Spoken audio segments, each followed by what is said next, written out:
கம்யூதாஸ் kitchen சொந்தங்கள் அனைவருக்கும் வணக்கம். எல்லோரும் எப்படி இருக்கீங்க? நல்லா இருக்கீங்களா?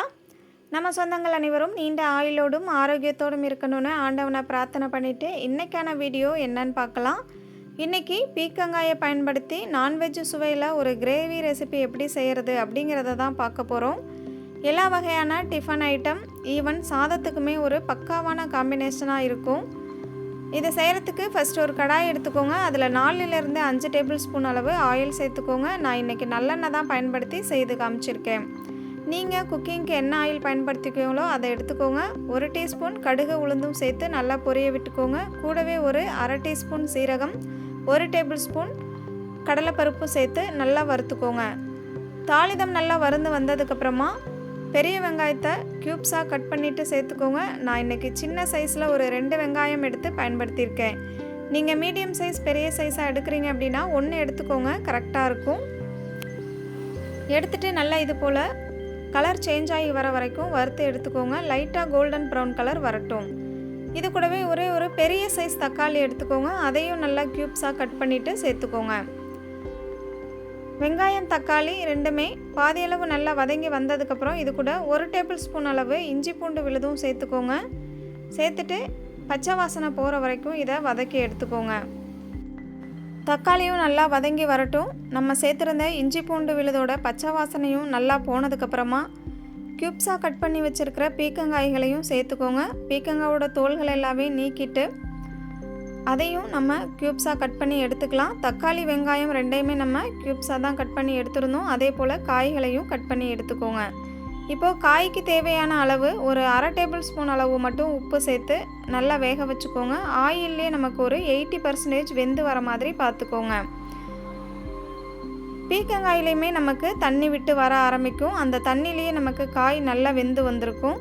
அதுக்கப்புறமா நம்ம இது கூட மசாலாக்கள் சேர்க்க ஆரம்பிச்சிடலாம். ஒரு அரை டீஸ்பூன் அளவு மஞ்சள் பொடி, 1 டீஸ்பூன் அளவு மிளகாய்த்தூள், அரை டீஸ்பூன் அளவு கரம் மசாலா, 2 டேபிள் ஸ்பூன் அளவு தனியாத்தூள் சேர்த்துக்கோங்க.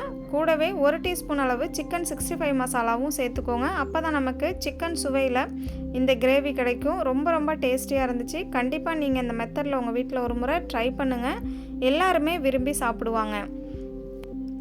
சேர்த்துட்டு மசாலாவோட பச்சை வாசனை எல்லாமே போகிற வரைக்கும் நல்லா இதை வதக்கி கொடுத்துக்கோங்க.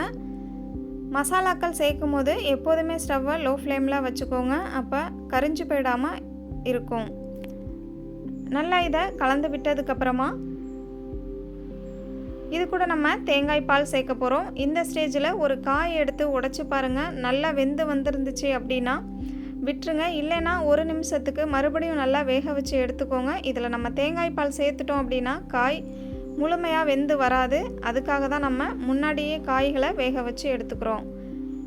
இப்போது பீர்க்கங்காய் நல்லா வெந்து ஆயிலெல்லாம் பிரிஞ்சு வந்ததுக்கப்புறமா எடுத்து வச்சுருக்கிற தேங்காய் பாலை சேர்த்துக்கோங்க. நான் ஒரு அரை மூடி அளவு தேங்காய் எடுத்து பால் எடுத்து வச்சுருக்கேன். அதை தான் சேர்த்துருக்கேன். நான் எக்ஸஸாக தண்ணி எதுவுமே சேர்க்கலை. எனக்கு இதுவே கரெக்டான ஒரு கன்சிஸ்டன்சியாக இருக்கும். நம்ம இதை ஒரு 10 நிமிஷத்துக்கு கொதிக்க விட போகிறோம். அப்போ இன்னுமே நமக்கு கிரேவி திக்காகி வரும். நீங்கள் தேங்காய் பால் சேர்த்துட்டு கலந்து விட்டு பாருங்கள். ரொம்ப திக்காக இருந்துச்சு அப்படின்னா கொஞ்சமாக தண்ணி சேர்த்துக்கோங்க.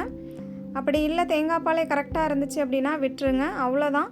நல்லா கொதி வந்ததுக்கப்புறமா மூடிட்டு ஒரு 10 நிமிஷத்துக்கு கொதிய வச்சுக்கோங்க. இடையிடையில் கலந்து விடுங்க.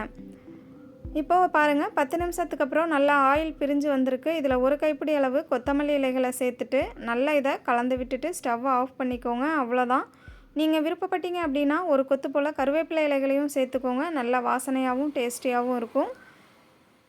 அவ்வளோதான். நமக்கு சுட சுட பீக்கங்காய் கிரேவி ஒரு நான்வெஜ் சுவையில் ரெடி பண்ணிட்டோம். நான் இன்றைக்கி சாதத்துக்கு தான் இதை பயன்படுத்த போகிறேன்.